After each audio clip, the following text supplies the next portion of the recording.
Halo, assalamualaikum warahmatullahi wabarakatuh. Kembali lagi di channel Bahasa Jepang Mr. DJ.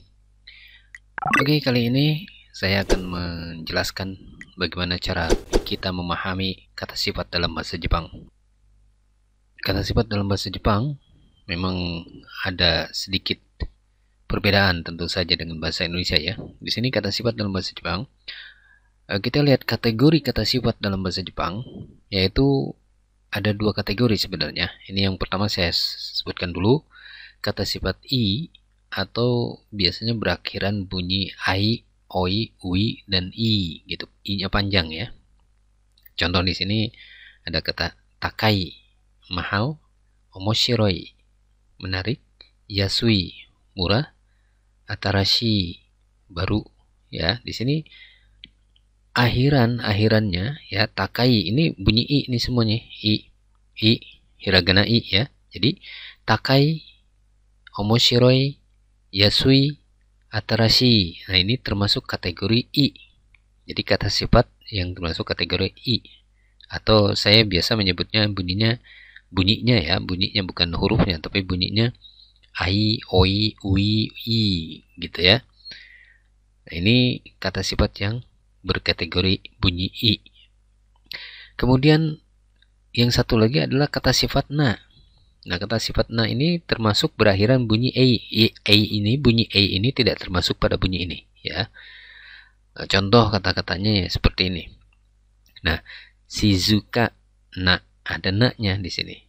Sunyi, yumei na, terkenal, shinsetsu na, ramah, bengri na, praktis. Jadi ini semuanya kan bunyinya nggak bunyi i ya, hiragananya nggak hiragana i, tapi ini bebas di sini. Ada ka, mei, setsu, ini bengri gitu kan. Jadi selain bunyi i, ini termasuk na. Pokoknya kita hafal ini aja ya, bahwa kategori yang i saja. Pokoknya selain ini berarti na gitu aja. Sebenarnya seperti itu. Berikutnya, kata sifat dalam bahasa Jepang mengalami perubahan. Sebagai contoh di sini perubahan ke bentuk negatif. Ya, bentuk negatif itu bentuk pengingkaran atau tidak. Nah, di sini untuk kata sifat i berubah menjadi kunai. Jadi bunyi i ini berubah menjadi kunai. Nah, kata yang tadi disebutkan takai, tinggi, omoshiroi, menarik, yasui, murah, atarashi, baru. Ini kalau ke bentuk negatif berubah menjadi kunai. Seperti takai jadi takakunai, omoshiroi, omoshirokunai, yasui, yasukunai, atarashi, atarashikunai. Ini artinya takai ini kan mahal, takakunai berarti tidak mahal. Omoshiroi, omoshirokunai menjadi tidak menarik. Yasukunai tidak murah. Atarashikunai tidak baru. Jadi bahasa Jepang mengenal bentuk negatif untuk kata sifat ya. Perubahannya bunyi i ini berubah menjadi kunai. Ini untuk kata sifat yang bentuk negatif i.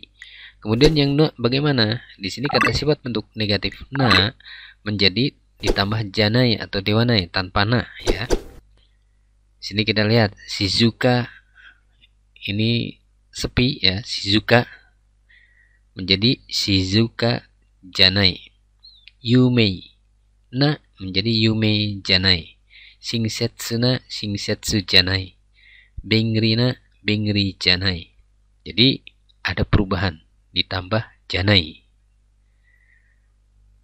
Ini mengenai bentuk negatif dari kata sifat dalam bahasa Jepang. Jadi kalau bunyi i menjadi berubah kunai, tapi kalau kata sifat na itu bentuk negatifnya ditambah janai belakangnya.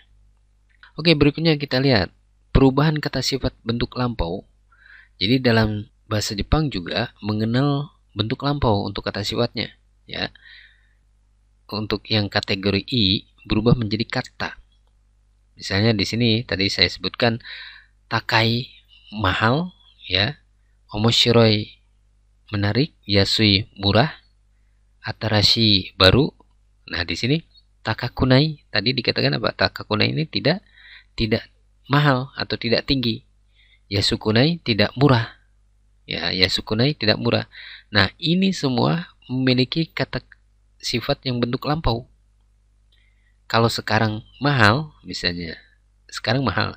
Terus kalau kemarin mahalnya, maka perubahannya menjadi seperti ini. Takai, takakata. Takakata itu bentuk lampau. Jadi kalau misalnya hari ini takai, mahal. Nah, kalau ini takakata berarti kemarin atau tadi pagi misalnya atau kemarin, ya. Karena lampau. Omoshiroi, omoshirokata. Jadi kalau hari ini omoshiroi, hari ini menarik. Kalau kemarin omoshirokata, jadi menariknya kemarin. Nah, ini sama juga yasukata, atarashi kata. Nah, ini juga sama. Takakunai itu tidak mahal. Jadi kalau hari ini tidak mahal, maka kemarin karena ini udah lampau, takakuna kata. Jadi untuk menyatakan tidak mahal ya, kalau hari ini tidak mahal, kemudian kemarin tidak mahal. Jadi tidak mahalnya kemarin, maka takaku nakata. Yasukunai, yasukuna kata. Gitu ya. Jadi ini mengalami perubahan dari i menjadi kata. Ini untuk kategori kata sifat yang bunyi i. Berikutnya yang untuk bentuk lampau dari kata sifat na, yaitu berubah menjadi datta atau deshita. Contoh di sini shizukana. Shizuka itu menjadi shizuka datta. Yume datta. Jadi tambah data aja belakangnya. Shinsetsu datta. Bengri datta. Sama dengan shizuka janai, ini tidak tenang, ya, tidak sepi, maka menjadi shizuka janakata. Nah, janakata di sini. Yume janai menjadi yume janakata. Ya. Jadi perubahannya di sini. Jadi kata sifat dalam bahasa Jepang mengenal bentuk lampau, baik untuk kategori yang i maupun kategori yang na. Maka perubahannya menjadi seperti ini. Oke, lanjut. Kita lihat lagi di sini posisi kata sifat. Jadi kata sifat posisinya gimana dalam bahasa Jepang? Yaitu posisi kata sifat dalam bahasa Jepang diletakkan sebelum kata yang disifatinya. Ini sama seperti bahasa Inggris, ya. Contoh di sini, yasui kutsu. Kutsu ini sepatu, yasui ini murah. Jadi tidak ada perubahan di sini. Yasui kutsu, sepatu murah atau sepatu yang murah, ya. Kalau misalkan ini shizukana tokoro. Tokoro ini tempat. Shizuka ini kan tenang, sepi. Maka tempat yang tenang. Shizukana tokoro. Di sini harus disisipi na. Jadi na-nya ke bawah. Ya, shizukana tokoro, tempat yang sepi. Oke. Nah, contoh dalam kalimat ini tentu kita sudah tahu di tutorial saya sebelumnya ada pola kalimat nani nani wa, nani nani des. Pola wa des, ya. Kita ambil contoh di sini. Kono kutsu wa yasui desu. Kono kutsu wa yasui desu. Sepatu ini yasui, murah. Ya, sepatu ini murah. Ya. Nah, ini yasui desu. Kemudian kono kutsu wa yasukunai desu. Sepatu ini tidak murah. Yasukunai kan tidak murah. Ya, kono kutsu, sepatu ini. Kono kutsu wa yasukunai desu. Sepatu ini tidak murah. Kemudian sore wa yasui kutsu desu. Sore wa yasui kutsu desu. Itu sepatu yang murah. Jadi nah ini mulai bahwa posisi di sini yasui kutsu seperti ini ya. Yasui kutsu. Yasui kutsu, sepatu yang murah, ya. Berikutnya, sore wa yasukunai kutsu desu. Nah, ini dinegatifkan nih. Yang mensifati kata sepatu di sini. Yasukunai, kalau di sini kan yasui kutsu, sepatu yang murah. Kalau di sini yasukunai kutsu, sepatu yang tidak murah. Ya, sepatu yang tidak murah. Nah, ini bentuk sekarang. Lalu bagaimana kalau ini semua diubah ke bentuk lampau? Ya, bentuk lampau, maka perubahannya menjadi gini. Kono kutsu wa yasui desu. Kalau lampau misalnya kemarin nih. Kemarin ini kan sepatu ini murah, ini hari ini. Tapi kalau misalnya sepatu ini murah, katakanlah kemarin misalnya, karena udah lampau, maka menjadi kono kutsu wa yasukata desu. yasukatta desu. Jadi yasui-nya berubah menjadi yasukatta desu. Ya. Oke, yang keenam. Kono kutsu wa yasukunakatta desu. Kalau ini kono kutsu wa yasukunai desu. Sepatu ini tidak murah. Maka kalau ini mungkin kemarin udah lampau, ya, sudah lalu. Maka kono kutsu wa yasukunakatta desu. Kunai, nai ini menjadi nakatta. Yasukunakatta berarti tidak murah. Misalkan kemarin sepatu ini tidak murah. Sore wa yasukatta kutsu desu. Sore wa yasukatta kutsu desu. Itu sepatu yang murah. Ini lampau untuk menjelaskan kutsu, ya. Itu sepatu yang murah tapi lampau. Ya. Kemudian sore wa yasukunakatta kutsu desu. Itu sepatu yang tidak murah. Nah, di sini ini menyatakan lampau. Yang lampau negatif, ya, negatif lampau berarti di sini.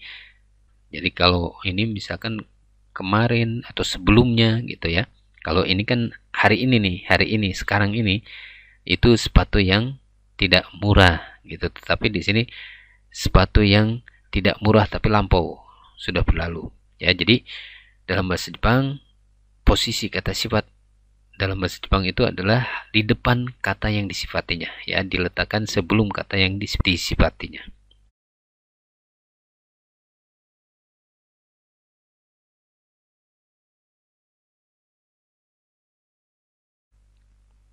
Berikutnya adalah kata sifat dalam bentuk kata sifat na, ya. Contohnya di sini kono machi wa yume desu. Kono machi wa yume desu. Kota ini terkenal. Ya, kota ini terkenal. Kono machi ini kota, yume terkenal. Kono machi wa yume ja arimasen. Kono machi wa yume ja arimasen. Kota ini tidak terkenal. Nah, ini kota ini tidak terkenal. Yume ja arimasen, tidak terkenal. Kore wa yumei na machi desu. Kore wa yumei na machi desu. Ini kota yang terkenal. Ini kota yang terkenal. Ya. Kore wa yumei janai machi desu. Kore wa yumei janai machi desu. Ini kota yang tidak terkenal. Ya. Ini kota yang tidak terkenal. Kono machi wa yumei deshita. Kono machi wa yumei deshita. Nah, ini bentuk lampau dari ini. Kota ini terkenal. Mungkin sekarang terkenal, tapi kalau dulu atau sebelum-sebelumnya, tahun-tahun sebelumnya, kono machi wa yumei deshita. Ya, lampau nih. Kota ini terkenal. Mungkin tahun 2000, tahun kapan itu terkenal misalkan. Itu sudah lampau. Maka di sini deshita. Jadi kata des ini deshita. Mungkin tahu dalam pelajaran sebelumnya, tutorial saya yang sebelumnya, bahwa untuk menyatakan lampau dari des itu adalah deshita, ya. Oke, berikutnya. Kono machi wa yumei ja arimasen deshita. Kota ini tidak terkenal. Nah, ini bentuk lampau dari ja arimasen, lampaunya tambah deshita belakangnya, ya. Jadi kota ini tidak terkenal. Ini berarti sudah lampau. Mungkin kemarin atau sebelumnya, bukan kemarin, tahun-tahun sebelumnya, bahwa kota ini tidak terkenal. Ya, sekarang kok jadi terkenal. Oke, berikutnya. Kore wa yumei datta machi desu. Ini kota yang terkenal. Ini bentuk lampau. Di sini lampau ini untuk melampaukan yumei menjadi yumei datta. Karena dia di depan mensifati kata machinya, maka dia menjadi yumei datta. Jadi bukan yumei deshita. Ya. Jadi dia menggunakan yumei datta, menggunakan datta. Yumei datta machi. Ya, ingat dalam pelajaran, dalam penjelasan sebelumnya, ya, di slide sebelumnya kan bentuk lampau dari yumei des itu yumei datta. Ya, yumei na menjadi yumei datta, ya. Seperti di sini. Oke, yang ke-8, di sini kore wa yumei janakatta machi desu. Kore wa yumei janakatta machi desu. Sebenarnya lampau dari bentuk negatif dari sini, ya. Ini kota ini adalah kota yang tidak terkenal. Bentuk lampau dari sini bentuk negatif, ya. Tapi ini bentuk lampau dari janai. Janakata. Jadi di sini perubahannya Janakata gitu ya. Ini kan ini kota yang tidak terkenal, ini kota yang tidak terkenal tapi bentuk lampau gitu ya. Oke, kita lihat ini beberapa kosakata saja sebagai kosakata tambahan yang bisa kita pelajari. Handsome, kirei, nigiyaka, shizuka, 有名、親切、元気、暇、便利、素敵、大きい、小さい、新しい、古い、いい、良い、悪い、暑い、暑い、寒い、冷たい、難しい、優しい、高い、安い、低い、面白い、おいしい、忙しい、楽しい、白い、黒い、赤い、青い。Oke, saya kira ini ya yang bisa saya sampaikan dan mudah-mudahan kita bisa paham, dan kalau misalkan ingin lebih tahu lagi tentang kata sifat ini, nanti kita bikin pola-pola kalimat yang berikutnya. Sampai di sini dulu. Jangan lupa subscribe, like, share, komen.